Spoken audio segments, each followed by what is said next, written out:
Friends, नमस्कार। आज की वीडियो में हम बात करेंगे अरिष्ट योग की और बालारिष्ट योग की और अरिष्ट भंग की और उसके उपाय की। तो ये सब उपाय और ये सब चर्चा होगी। तो मैं आपको बताना चाहूंगा कि ज्योतिष शास्त्र में जो अरिष्ट है, अरिष्ट शब्द जो है, उसका जो प्रयोग कुंडली में अशुभ योगों के लिए किया जाता है।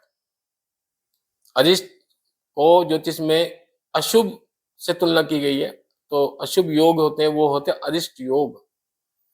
उसमें व्यक्ति को कष्ट, संकट, बीमारी, दुर्घटना जैसे योग बनते हैं और यह जीवन में बाधाओं, अनिष्ट या अकाल मृत्यु का संकेत देता है। अरिष्ट योग कुंडली में ग्रहों की एक ऐसी स्थिति है जिसमें व्यक्ति को दुख, पीड़ा, आर्थिक तंगी या गंभीर बीमारियों का सामना करना पड़ता है। तो आज हम उसकी चर्चा करेंगे कि कैसे कैसे कंडीशन बनती है। पहले हम बालारिष्ट की बात करते हैं। तो बालारिष्ट उस योग को कहते हैं जब व्यक्ति जो शुरुआती जो उसका बचपन का समय होता है, 8 वर्ष तक की उम्र का, उसके स्वास्थ्य पे संकट रहता है, गहरा मृत्यु तुल्य कष्ट रहता है। वो कष्ट पाता है किसी बीमारी के कारण और उसके स्वास्थ्य में समस्या रहती है, वो निरंतर कष्ट पाता है। तो क्या कंडीशन होती है बालारिष्ट की? तो सबसे पहले वही चर्चा करूंगा। यदि चंद्रमा, मंगल, शनि, सूर्य कुंडली के केंद्र भाव में बैठे हुए 1, 4, 7, 10 में, तो यह बालारिष्ट योग बन जाता है और बालक जो कष्ट पाता है। या चंद्रमा छठे, 8वें, 12वें में हो और क्रूर ग्रह की दृष्टि उन पर पड़ रही हो, तब भी यह योग बन जाता है। परंतु यदि किसी शुभ ग्रह की दृष्टि भी पड़ रही है चंद्रमा पर, तो कष्टों में कुछ कमी देखी जाती है। तीसरी कंडीशन ये बनती है कि यदि कोई शुभ ग्रह वक्री होकर के छठे, 8वें या 12वें भाव में बैठा हुआ है और क्रूर ग्रहों के द्वारा उसे देखा जा रहा है, क्रूर ग्रहों की दृष्टि उस पर पड़ रही है, और कोई शुभ ग्रह भी हमारे जन्म लग्न में नहीं बैठा हुआ है, तो भी ये कंडीशन बन जाती है। ये कंडीशन और बनती है जैसे व्यक्ति का चंद्र ग्रहण या सूर्य ग्रहण के समय जन्म हुआ है और लग्न में राहु, चंद्रमा, सूर्य है और शनि को मंगल देख रहा है, तब भी यह योग बन जाता है। और एक और बनता है योग बालारिष्ट में कि लगन से दशम भाव में शनि बैठा हुआ है और छठे भाव में चंद्रमा बैठा हुआ है और 7वें भाव में मंगल बैठा हुआ है, तो बालक के साथ साथ माता को भी घोर कष्टों का सामना करना पड़ता है। अब मैं अरिष्ट योगों की बात करूंगा। लग्न में यदि शनि बैठा हुआ है और 8वें भाव में चंद्रमा बैठा हुआ है और तीसरे भाव में गुरु है, तो ये अरिष्ट योग बन रहा है। या यदि सूर्य 9वें भाव में बैठा है और 7वें भाव में शनि और 11वें भाव में गुरु, शुक्र इकट्ठे बैठे हुए हैं, तो भी यह योग बन रहा है और व्यक्ति बहुत कष्ट पाता है।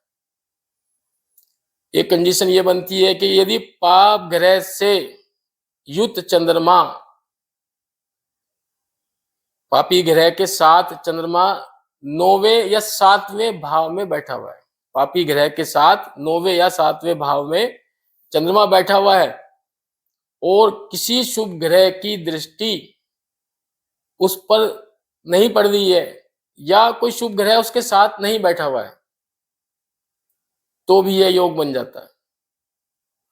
यदि लग्न और 7वें भाव में पाप ग्रह बैठा हुआ है और चंद्रमा भी क्रूर ग्रह से युत हो और शुभ ग्रहों से ना देखा जाता हो, तब भी ये अरिष्ट योग बन जाता है।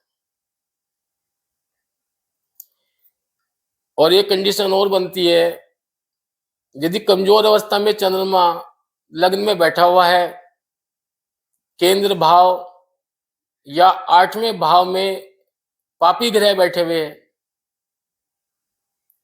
तो भी ये सिचुएशन बन जाती है अरिष्ट योग की।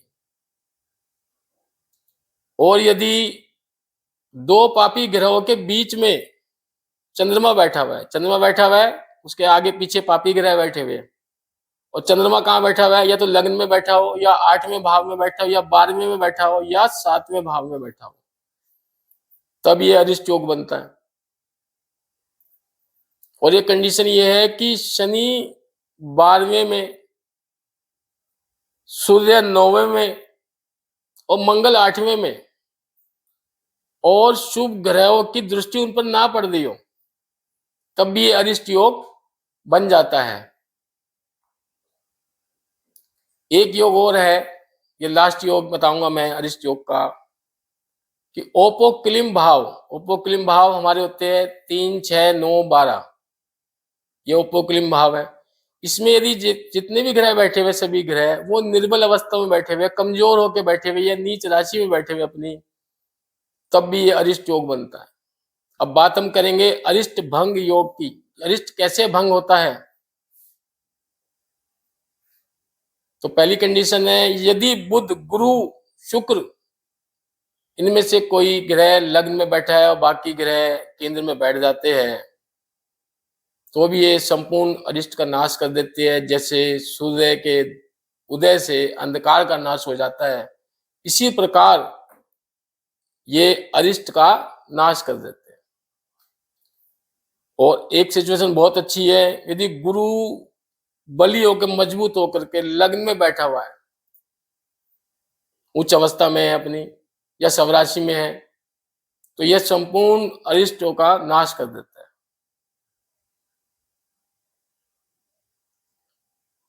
और यदि कोई व्यक्ति का जन्म, किसी व्यक्ति का जन्म शुक्ल पक्ष में रात्रि में हुआ हो और लग्न को शुभ ग्रह देख रहे हो, या कृष्ण पक्ष में दिन में हुआ हो और लग्न को शुभ ग्रह देख रहा हो, तो भी संपूर्ण अरिष्टों का नाश हो जाता है। एक सिचुएशन और बताऊंगा, बहुत ही विन विन सिचुएशन है, और ऐसे में व्यक्ति 100 वर्ष तक जीता है। यदि व्यक्ति का जन्म तुला लग्न में हुआ हो, उसके लग्न में 7 लिखा हुआ है, तुला लग्न का व्यक्ति है, और 12वें भाव में सूर्य बैठा हुआ है, तो ऐसा व्यक्ति 100 वर्ष तक जीता है। और एक कंडीशन यह है कि यदि तीसरे, छठे और 11वें भाव में पाप ग्रह जैसे सूर्य, मंगल, शनि बैठे हुए हैं, तो भी ये अरिष्ट का भंग कर देते हैं, तो भी अरिष्ट भंग हो जाता है। पापी ग्रह है, पर यहाँ पे ये अरिष्ट भंग कर रहे हैं 3, 6, 11 में बैठ करके। और एक सिचुएशन ये बनती है कि शुक्ल पक्ष का पूर्ण चंद्रमा उच्च राशि वृषभ में बैठा हुआ अपनी, या स्वराशि कर्क में बैठा हुआ चंद्रमा, और उस पर शुभ ग्रहों की दृष्टि, शुक्र, बुध, बृहस्पति की दृष्टि पड़ रही है, तो भी अरिष्ट भंग हो जाता है। और यदि लग्नेश मजबूत अवस्था में बैठा है, उच्च राशि में बैठा है, या अपनी स्वराशि में बैठा है, या मित्र की राशि में बैठा है लग्नेश, लग्न का स्वामी, तो भी ये अरिष्ट भंग करता है। यदि गुरु केंद्र में बैठा हुआ है और लग्न को देख रहा है, तब भी अरिष्ट भंग हो जाता है। या यदि लग्नेश, लग्न का स्वामी, मजबूत होकर के, या तो उच्च राशि में बैठा हुआ है, ये सब राशि में बैठा है और छठे, 8वें या 12वें भाव में बैठा हुआ है, तब भी अरिष्ट भंग हो जाता है। तो फ्रेंड्स, मैंने आपको बताया कि अरिष्ट योग कैसे बनता है हमारी कुंडली में, और फिर मैंने आपको बताया बालारिष्ट योग किस तरह से बन रहा है, और फिर मैंने ये चर्चा करी है कि अरिष्ट का भंग कैसे हो रहा है, अरिष्ट योग का भंग कैसे हो रहा है, क्या सिचुएशन होती है हमारी कुंडली में। अब मैं बात करूंगा उपाय की। तो फ्रेंड्स, यदि किसी की कुंडली में अरिष्ट योग बन रहा है तो वह बहुत मृत्यु तुल्य कष्ट से गुजर रहा है, ये मान के चलो, और उसे उपाय अवश्य करने चाहिए। वो ये समझ नहीं पाता कि मुझे ये कष्ट क्यों मिल रहे हैं, और ना उसका उपाय कर पाता वो। तो अपनी कुंडली को समझ करके कि हमें ये जीवन में ये कष्ट क्यों प्राप्त हो रहे हैं और छुटकारा नहीं मिल पा रहा इनसे, तो व्यक्ति फिर ये समझ करके इसका उपाय करे। तो मैं उपाय के तौर पर बताऊंगा आपको कि महामृत्युंजय का जाप करें। ये मृत्यु को भी टालने वाला जाप है, सबसे शक्तिशाली जाप, महामृत्युंजय जाप। और दूसरा, शिव जी की पूजा, शिवलिंग पर दूध चढ़ाए, दही चढ़ाए, शहद चढ़ाए, जल चढ़ाए नियमित रूप से, और शिव जी से प्रार्थना करें, हे भगवान शिव, हमारे कष्टों को दूर करो, और ओम नमः शिवाय का वहां पे जाप करें नियमित रूप से, तब ये संकट टल सकता है। या रुद्राभिषेक करवाए, किसी खास मुहूर्त पे होते हैं रुद्राभिषेक, त्रयोदशी के दिन, या कोई वो खास मुहूर्त जो होते हैं उस पर आप करवा सकते हो। या विष्णु सहस्त्र नाम का पाठ करें या करवाए।